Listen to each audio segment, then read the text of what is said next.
যেতিয়া আমি ভগৱন্ত কৃষ্ণৰ চৰণত শৰণাপন্ন হৈ ভকতৰ সংগত আজিৰ দৰে এই কথাবিলাক শ্ৰৱণ কীৰ্তন কৰিম, তেতিয়া মনৰ পৰা ভয় ভ্ৰান্তিবিলাক দূৰ হ'ব, তেতিয়া এটা মানসিক শান্তি পাব, সুখ পাব। সেই সুখটোৰ নাম হ'ল আত্যন্তিক সুখ। পিছত কৈছে ভাগৱত ধৰ্ম। এতিয়া আমি আজি অধ্যায়টো উলিয়াইছো, ভাগৱত ধৰ্ম কাক বোলে? কবি হৃদয় নিমিৰজা কৈছে, হে ৰাজন, পূৰ্বতে নাৰায়ণে চিন্তা চৰ্চা কৰি বিমৰ্ষি ঋষিমুনিবিলাকৰ হতুৱাই আন ধৰ্ম কৰ্ম প্ৰচাৰ কৰি যিটো ভাগৱত ধৰ্ম সেইটো নিজ মুখে গৈছে। চাহ তামোল ইয়াত নহ'ব দেই, ভিতৰত। এতিয়া চাব, আন ধৰ্ম কৰ্মবিলাক তাৰমানে এক শৰণ হৰি নামৰ ধৰ্ম, নাম ধৰ্মৰ বাদে সংসাৰত যিমানবিলাক ধৰ্ম কৰ্ম আছে সেইবিলাক ভগৱন্তই নিজেই ঋষিমুনিবিলাকৰ দ্বাৰা প্ৰচাৰ কৰিলে। এতিয়া উদাহৰণস্বৰূপে ব্যাসদেৱে বেদৰ শাখাভেদ কৰিলে, পুৰাণসমূহ ৰচনা কৰি যাৰ যিটো জাতি ধৰ্ম পৃথিৱীত প্ৰচাৰ কৰি যিটো ভক্তি মাৰ্গ, ভক্তি ধৰ্ম, সেইটো তেওঁ নিজ মুখে প্ৰচাৰ কৰিছে।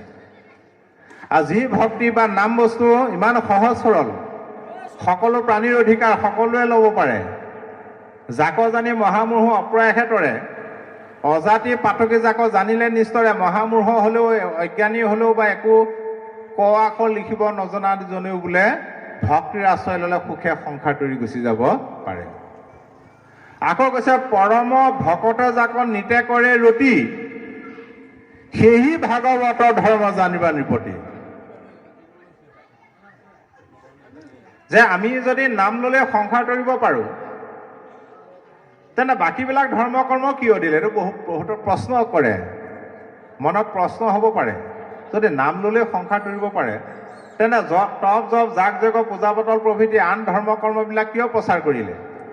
এটা মই সৰু উদাহৰণ দিছোঁ, চাব। সমাজত যদি ক'লা মানুহ নাথাকে, বগা মানুহৰ কিবা মূল্য আছেনে বাৰু? ক'লা মানুহবিলাক নথকা হ'লে বগা মানুহৰ কোনো মূল্য নাথাকে। দুখীয়া মানুহ নাথাকিলে ধনী মানুহৰ কোনো গুৰুত্ব বা মূল্য নাথাকে। অশিক্ষিত নাথাকিলে শিক্ষিতসকলৰ মূল্য নাই। আন্ধাৰ নাথাকিলে পোহৰৰ মূল্য নাই, হয়নে বাৰু? ঠিক সেইদৰে আগম নাথাকিলে নিগমৰ মূল্য নাই।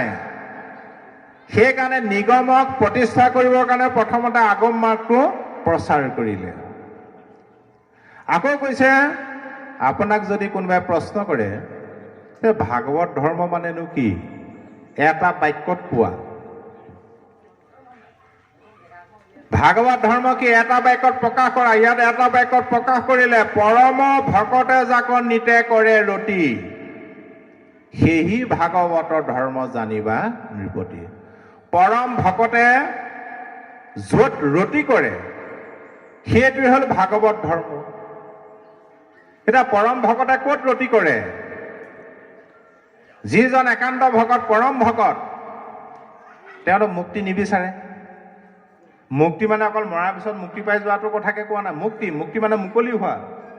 যিকোনো বিষয়ত আপুনি কিহত বন্দী হৈছে আপুনিহে জানিব। ঘৰটো বনাই আছে, আধা বনোৱা হ'ল, সেইটোত আপুনি বন্দী হৈ আছে। ঈশ্বৰক নকয়, প্ৰভু এইটো ক্লিয়াৰ কৰি দিয়া।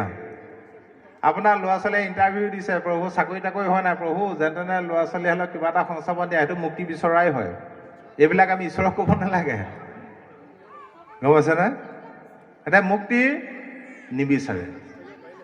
আৰু পৰম ভকতে বোলে ঈশ্বৰকো নিবিচাৰে।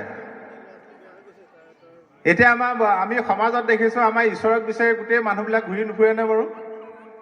একেবাৰে গাড়ী ৰিজাৰ্ভ কৰি ঢকুৱাখানা বাসুদেৱ থানো পাইগে। একেবাৰে ঢেকীয়াখোৱা মন্দিৰতো বিচাৰি গৈছে ঈশ্বৰক। পদুমণি থান, মালিনী থানৰ পৰা ঈশ্বৰকে বিচাৰি ফুৰিছে গোটেইখন। কিন্তু যিজন পৰম ভকত তেওঁক ঈশ্বৰক বিচাৰি নুফুৰে।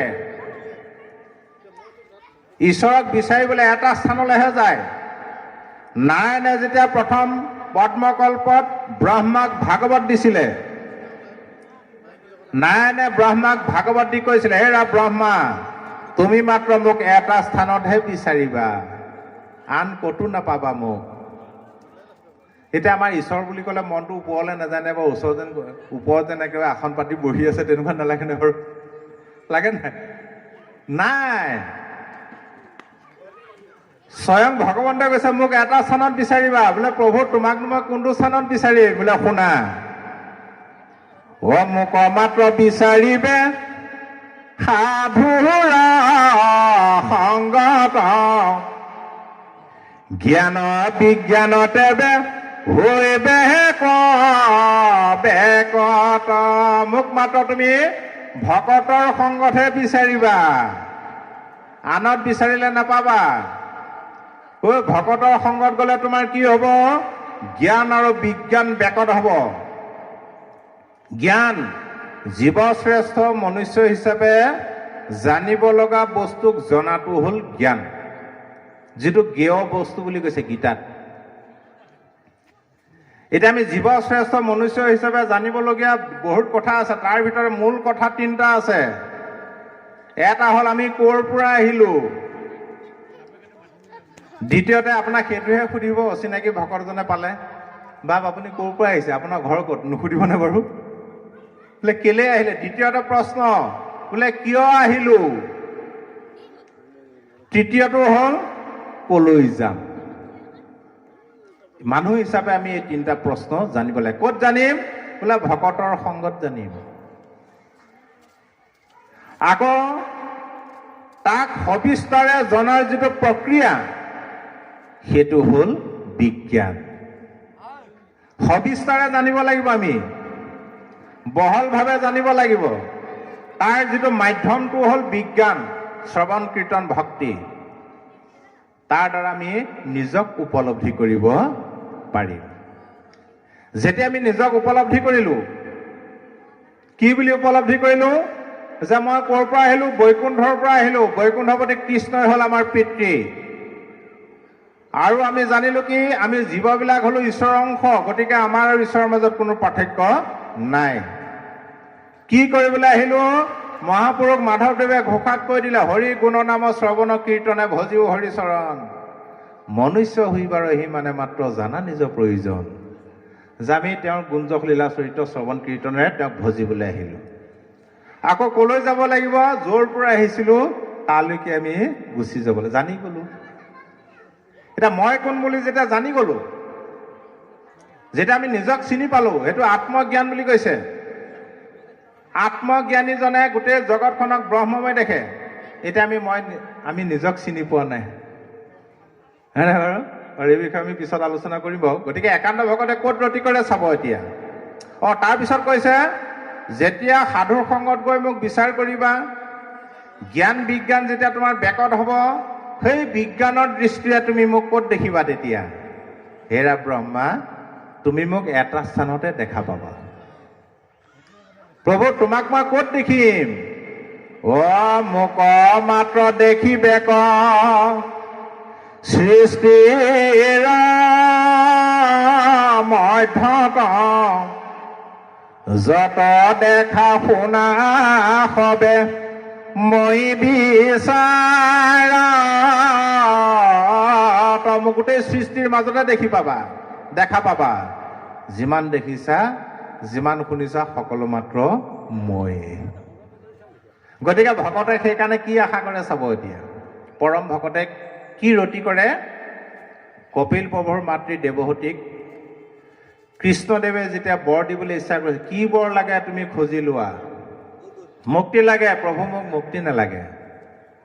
মুক্তি, আন মুক্তিটো বাদেই দিয়ক, প্ৰভু মোক লীন মুক্তিও নালাগে। আৰে, সকলোৱে মুক্তি বিচাৰে, তোমাক মুক্তি নালাগে? কিয় নালাগে? প্ৰভু মুক্তিত ভক্তিৰ ৰসটো নাই। ভক্তিত কিন্তু মুক্তিৰ ফলটো এনেই পাই যায়, সেইকাৰণে মোক মুক্তি নালাগে। যেনেদৰে ল'ৰা ছোৱালীবিলাকে খেলি ভাল পায় কাৰণে খেলে, ব্যায়ামৰ ফলটো এনেই পাই যায়। আকৌ সকলোৱে মোক বিচাৰে, তেতিয়া তোমাক মোক লাগে নেকি? প্ৰভু তোমাকো মোক নালাগে। যেতিয়াই কৈলে ঈশ্বৰ আৰু আচৰিত হ'ল, আৰু সকলোৱে মোক বিচাৰে, তোমাৰ মোকো নালাগে বুলি ক'লা। এতিয়া শুনিতে কি বুলি ক'লে? দেৱহতীয়ে, কপিল প্ৰভুৰ মাতৃ দেৱহতীয়ে ক'লে, হে প্ৰভু, তোমাৰ ইমান সুন্দৰ চতুৰ্ভুজ ৰূপ, তুমি যদি কেনেবাকৈ মোৰ ঘৰত গৈ উপস্থিত হোৱাগে, ৰাতিপুৱা শুই উঠাৰ পৰা ৰাতি শোৱালৈকে ধূপ ধূনা লগাই তোমাৰ চৰণ সেৱা কৰি থকা হ'ব। তোমাৰ সুন্দৰ চেহেৰাটো ভেবা লাগি চাই থকা হ'ব আৰু মোৰ ঘৰুৱা কাম বন একো নহ'ব। গতিকে তোমাকো নালাগে। আপুনি বাস্তৱত হয় নহয় চাওকচোন বাৰু। ইয়াৰ পৰা যেতিয়া ঘৰ গৈ পাবগৈ, ঘৰত যদি গৈ দেখে ভগৱন্ত কৃষ্ণ একেবাৰে ড্ৰয়িং ৰুমত আহি বহি আছেহি, আপোনাৰ কেনেকুৱা লাগিব মনটো বাৰু? কি ক'ত থওঁ ক'ত নথওঁ নালাগিব জানো?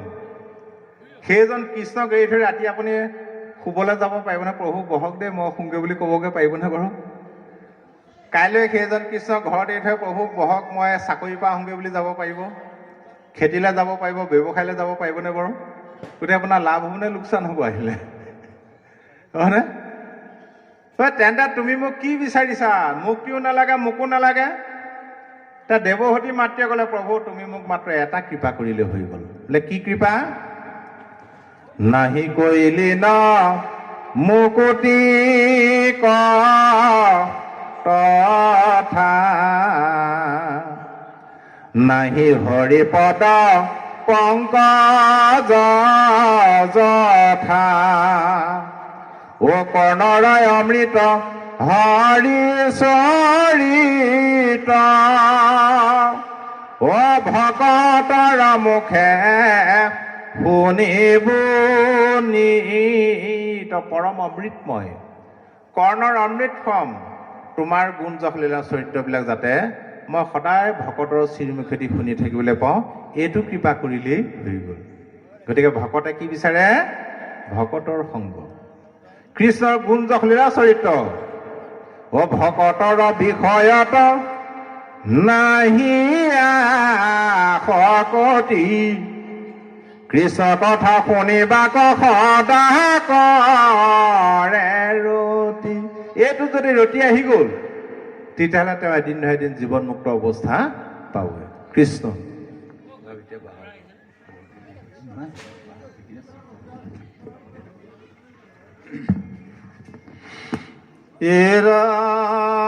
এৰাম কৰৈ যিটো ভাগৱত ধৰ্ম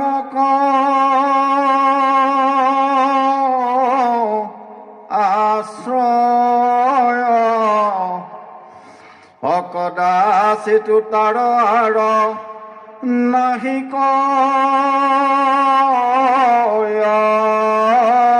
ভয় কৰ্ম নকৰিলা তুষ মস্তে নফল উপজয় আপুনি দেখা ভকতি বল আন ধৰ্মে মন্ত্ৰ তন্ত্ৰ ছিদ্ৰব হয় ভাগৱত ধৰ্মে নাহি শিখব সংশয়। এৰামে শুনিও ক ভাগৱত ধৰ্ময়া যত কৰিব বেকত আজি তোমাৰ আগত। এৰামে শুনা সভা সদ পদ কৰিয়া প্ৰবন্ধ নৱসিদ্ধ কথা ইটো একাদশ স্কন্ধ। এৰামে ঘূৰ কলি যুগে হে তৰণ উপায় নাহি গতি কৃষ্ণ কথা শ্ৰৱণ বিনয়।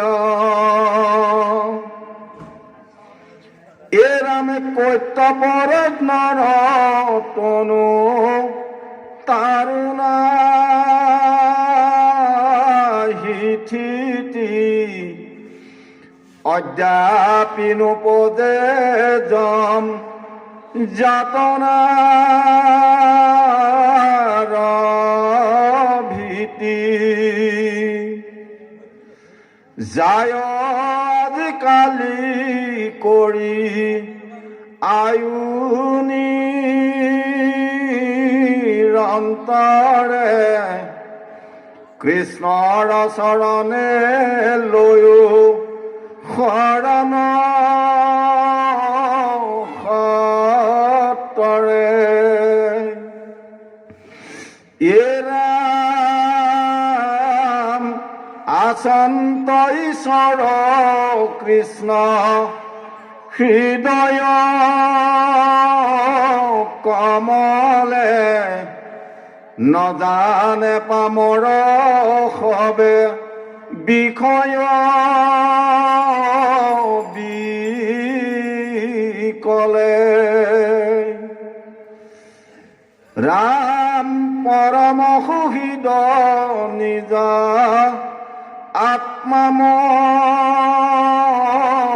আত্মামহাহৰি অধোগতি যায় লোক তাংকয় নাদৰি এৰামে হেন জানি হৈও জানতে কৃষ্ণক সন্মুখ পাখৰাকী মতে যম যাতনাৰ দুখ কলিৰ পাতকে আছে শত্ৰু ভীতিবেৰহি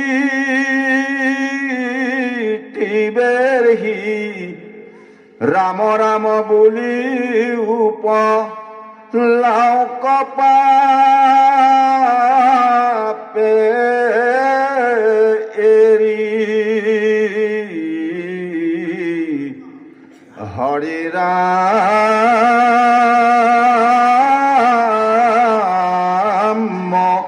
ৰাম ৰাম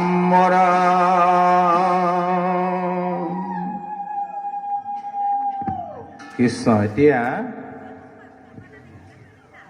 ইয়াত কৈ গৈছে যে এই ভাগৱত ধৰ্মৰ ইমান মহিমা আছে যে কৰ্ম নকৰিলাতো সিজয় পুণ্য গণ। কৰ্ম নকৰিলেও বোলে পুণ্যৰ ফলটো পায়গে। আৰু এই কৰ্মটো ইয়াক ব্যৱহাৰিক কৰ্মৰ কথা কোৱা নাই, বেদৰ বিহিত তপ জপ যাগ যজ্ঞ পূজা বটল প্ৰভৃতি ধৰ্মৰ কথা কৈছে, বা সেই ধৰ্ম কৰ্মৰ কথা কৈছে। যে নামৰ ইমান শক্তি আছে, নাম ল'লে সমস্ত ধৰ্ম কৰ্মৰ ফল পায়। যে আজি যে আমি অকণমান সময় কৃষ্ণ কথা শ্ৰৱণ কৰিছোঁ, আজি আমি কিহৰ কিহৰ ফল পাইছোঁ বাৰু? নামঘোষাত স্পষ্টভাৱে কৈছে, অ যিটো জানে কৃষ্ণ কথা বিচাৰে সময় মনে, ধৈৰ্য ধৰি ক্ষণে কথা কয়, যত তীৰ্থ স্নান দান দেৱ পিতৃ যজ্ঞ যাগ যোগাদিৰো ফলক পাবয়। যি লোকে কৃষ্ণ কথা শুনিবলৈ মাজে মাজে বিচাৰে আৰু অকণমান সুবিধাটো পালে ধৈৰ্য ধৰি শুনি থাকে, কঁকাল বিষাই গৈছেগে, আঁঠু কটকটাই গৈছেগে, ভোকো লাগিছে, নহয়নে বাৰু? টোপনিও ধৰিছে, আমনিও লাগিছে, হ'লেও কৃষ্ণ কথা হয়নে? অপৰাধ হ'ব, উঠি গ'লে অপৰাধ হ'ব বুলিয়ে বহি আছে বহুতে, ধৈৰ্য ধৰি শুনি আছে। তথাপিও বোলে ফল পাব। কিহৰ কিহৰ? যত তীৰ্থ স্নান, লাখ লাখ টকা খৰচ কৰি গোটেই ভাৰতবৰ্ষত তীৰ্থত স্নান কৰিলে যিটো ফল পায়, আজি আমি এটকাও খৰচ নকৰাকৈ ভকতৰ সংগত কৃষ্ণ কথা শুনি তাৰ ফলটো আমি এনেই পাই আছো।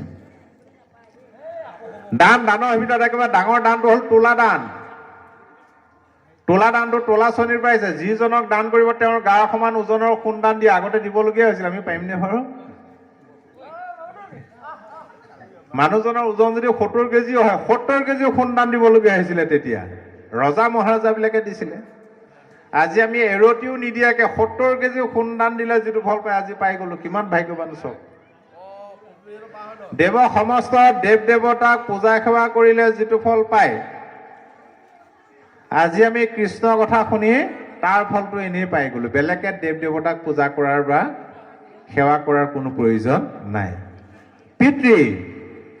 পিতৃ মাতৃ মৃত্যু হোৱা তাৰিখত বছৰে বছৰে পিণ্ড দি বছৰে বছৰে শ্ৰাদ্ধ পাতি বা সেই তাৰিখত বছৰে বছৰে নামষাৰ গোৱাই যিটো ফল পায় আজি আমি কেৱল কৃষ্ণৰ কথা শুনিয়ে পাই গলো আকৌ বেলেগকে নিৰ্দিষ্ট তাৰিখত নামষাৰ পতাৰ মৃত্যু তিথি বুলি শ্ৰাদ্ধ পিণ্ড দিয়াৰ কোনো প্ৰয়োজন নাই যোগাদিৰো মহাফলক পাৱে কঠোৰ যোগ সাধনা কৰি ঘৰ দুৱাৰ মায়া সংসাৰ ত্যাগ কৰি বনলৈ গৈ সমাধি ধৰি বায়ু খাই খাই সমাধি ধৰি যিটো ফল পাইছিলে আজি আমি ভকতৰ সংগত পেট ভৰাই খাই অকণমান কৃষ্ণৰ কথা শুনিয়ে তাৰ ফলটো এনেই পাই যাওঁ তাৰ আগৰ যুগত এটা কঠোৰ ব্ৰত আছিলে যিটো ব্ৰত সকলোৱে পালন কৰিবলৈ সাহস কৰা নাছিলে সেই ব্ৰতটোৰ নাম হ'ল পঞ্চতপাৰ ব্ৰত তাৰমানে 5টা তাপৰ মাজত থাকি কৰা ব্ৰত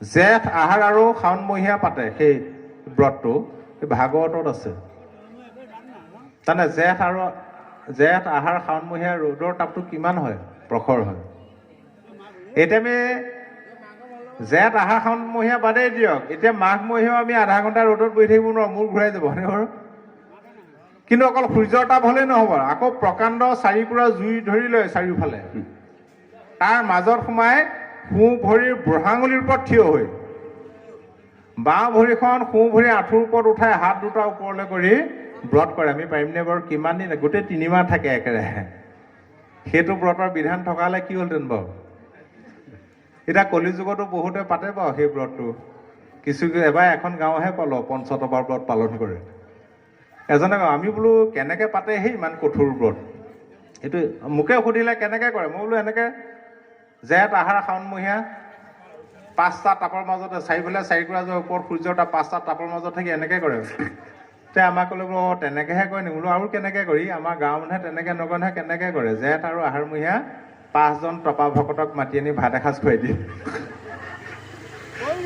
তেতিয়া মই চিন্তা কৰিছোঁ কথাটো এইটো পিছে সহজ হ'ল আৰু তপাই হওক যিয়ে হওক নহয় বাৰু ভকত 5জন নিমন্ত্ৰণ কৰিলে অন্নমুঠি দি সেৱা ধৰাৰ লগে লগে আশীৰ্বাদটো দিবই নহয় ভকতে আশীৰ্বাদ দিয়াৰ লগে লগে কৃষ্ণৰ কৃপাটো পাবই এতিয়া সেই ফলটো আমি আজি নাম লৈ পাই গ'লোঁ তাৰপিছত আনৰ ধৰ্মে তন্ত্ৰে মন্ত্ৰে বহু ছিদ্ৰ হয় আন ধৰ্ম কৰ্ম তন্ত্ৰ মন্ত্ৰবিলাকৰ ছিদ্ৰ আছে স্থান কাল পাত্ৰ নিমিত্ৰ আশ্ৰয় ইত্যাদি বহুত শব্দ মন্ত্ৰ উচ্চাৰণৰ খেলিমেলি হ'লেও গণ্ডগোল আছে কিন্তু আমাৰ নাম ধৰ্মত সেই সংশয়টো নাই সেইকাৰণে এইটো হ'ল ৰজা ধৰ্ম নাম ধৰ্ম হ'ল ৰজা বাকীবিলাক কিংকৰ বুলি কৈছে এতিয়া নাম ধৰ্মক ৰজা ধৰ্ম বুলি কিয় ক'লে অপৰম নিৰ্মল ধৰ্ম